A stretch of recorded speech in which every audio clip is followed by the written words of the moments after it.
Well, it's Thursday evening. We are in Safari Outdoor, the Linwood branch. We're in our SPOOR studio. For those of you, this week we're going to do things a little bit different. For those of you who've been following us in 2019, you'll recognize here to my right is Willie Marais, him and his friend Willem du Plessis, as we adopted that backpack initiative from them, and we became friends over the last year. But Willie, thanks for joining us on the show. And last year, a tragedy struck your family. I would just like you to explain to our viewers how the events of last year, impacted your life, your personal life, your life with your wife and your kids, and then obviously your hunting passion that we all share. Thank you, Stefan, Hanke, Liam. Pleasure. Great to be with you guys. Yeah, passion.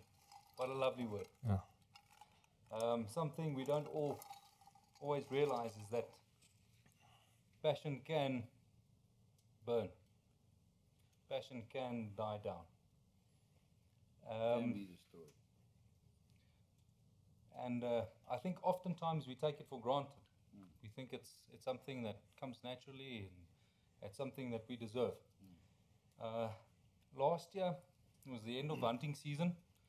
Looking forward to a great hunt that we had planned. 22,000 hectares in the Free State. I was actually busy reloading. I was at the reloading bench.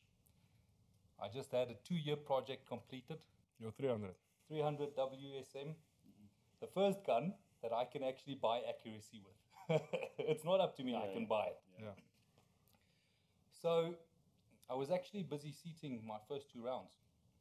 I was on the Arbor Press, busy seating 2 rounds, and I had a phone call from my wife. The phone call was, there's something wrong, you need to phone the workers, they are looking for you. I was in the reloading room, and I know there's 1 or 2 things, either they need some help or there's something seriously wrong. It was a Saturday morning. We were preparing to leave on a week's hunt, so I didn't have my radio with me, so I picked up the phone, phoned them, and I will never forget. The sky was orange. It was an orange sky, dusky. Phoned them and they said, listen, and the wind was gusting. What time was that today? 10:27 in the morning. Okay. 17th of August, 2019. Never forget it. And picked up the phone, phoned them. How can I help? And they said, listen, we've got an issue. There's a runaway Veld fire. So we stay on a small holding, just outside of Pretoria. And and we've got a thatched roof. So we've got fire breaks in place, but that morning the wind was gusting. It was. So I got up, phoned my wife. I said, please bring me the radio. Please bring me a few things. Ran out of the reloading room and I headed up the hill. So we have a copy, and I headed up the hill because that's at, let's say, about 50, 60 meters from the house. We've got a river, so it's coming from up the hill. Ran out up the hill to assess the situation. To get on an advantage point there to see what's happening. To see what's going on. So as I headed up, it's like it's coming for you.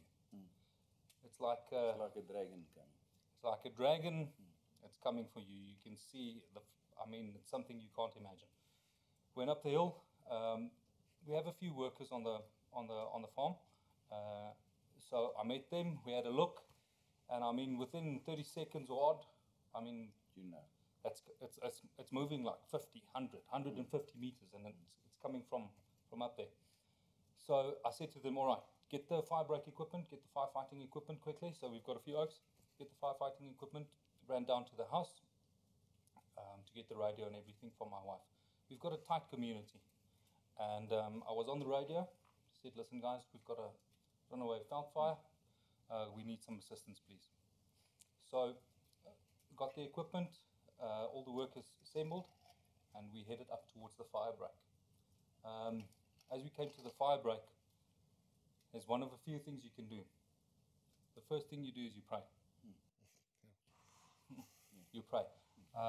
If I, maybe I should just mention, at that stage, my wife, my 2 boys, 2 and 4 years old, they are in the house, and my folks were also at home. My mum and an aunt of mine who were also at home. So I said to them, listen, get out of the house. Just keep an eye out, get out of the house for us, please. So I headed up, and at that stage, so like I said, first of all, you pray. Second of all, you assess. So I've got neighbors on the one side and on the other. So I assessed both of our fire breaks, and I went to their home, and we needed to give them assistance. They needed some help. So I immediately asked 2 of our workers to help them to start fighting on that side. And then secondly, I said to the guys, only option is let's start a backburn. So we started a backburn, and at that stage, I think I thought that we were sorted. You got it covered. We got it covered. Everyone is doing what they should. We did what we had to, and our house was sorted. So we went on to the next home, and I wanted to help the neighbor. As I went to, we had a road, we burnt the backburn, went on to the neighbor, and that's about, let's say, 800 meters from our house. At that stage, I went back to my wife. I said to her, everything is under control, all right? Please just stay outside, take the kids back into the house, let me go and help the neighbors. As I was helping the neighbor, my wife was on the radio, said, Willie, we've got an issue. The roof is on fire. It just jumped, huh? So yeah, the wind, it just jumped. Yeah. All right, at that point I was 1 kilometer away, I'm sitting here, I'm all goosebumps, huh? started running. A few things I will never forget, my wife's face, my boy's face, and at that stage, it was all over. Yeah. We have a thatched roof. Sunk in. Yeah, and fear's kicking in now. I mean, reality's kicking in. This is what's happening. Jeez. And then, Willie, I mean, to jump a little bit, I mean, then it was there, eh? Song is sung. Yeah. It's over. Listen, we discussed it in length, me and Stefan, and we're so sorry it happened. You're such a nice guy. It wasn't supposed to happen with you. It's not supposed to happen with anybody, but I mean, it's just, you're a friend of ours, and it was difficult for us. But just explain to us, everything was destroyed, eh? Just, I mean, to cut to the chase, that was it. A few minutes later, it was done. Nothing left. Nothing left. We had the clothes on our backs, and that's it. We talked about it this afternoon. I mean, the next day the kids had to go to school. There's no clothes, there's no backpacks, there's no food, there's nothing. I mean, your life needs to go on the following day, but you had nothing left. And let's jump to your hunting passion. I mean, it's a horrible story for any household to go through in terms of day-to-day living.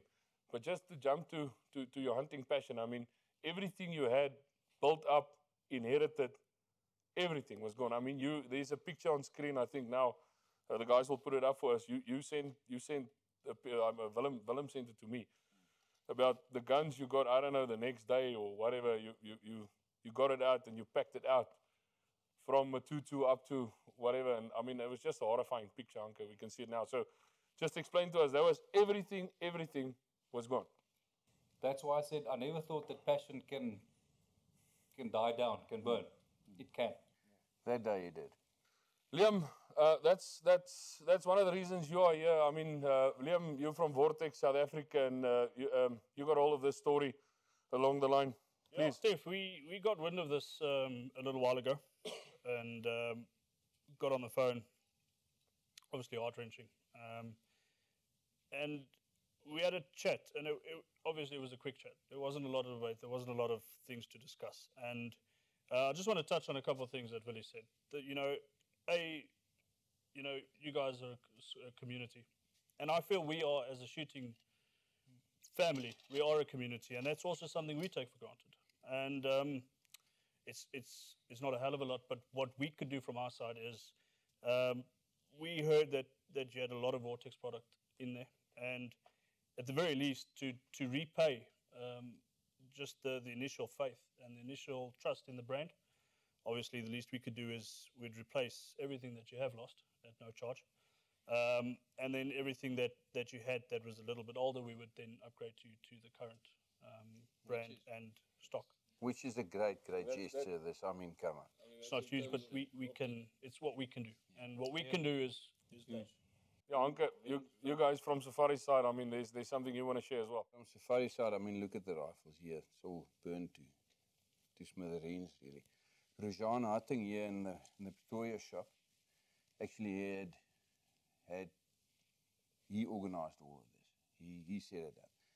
So from Safari side, he organised that you can buy and replace all your rifles that you lost on cost, and they will throw in on each of them a motivation for that as well, for free. So from our side, and from Rujan's efforts and everything that he did, you know, we're all feeling with you, but you're a friend of ours, and we saw those pictures, me and Stefan, that morning, and we were just gutted. You know, we didn't even want to call you because I didn't know what to say.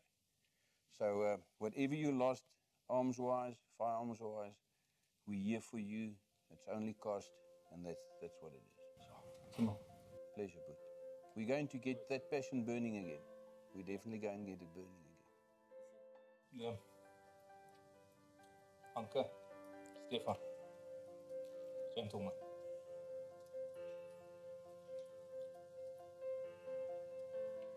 The gesture that you've presented tonight says a lot more coming from. It says a lot more about yourselves than me. From the bottom of my heart, thank you. Thank you. Thank you so much.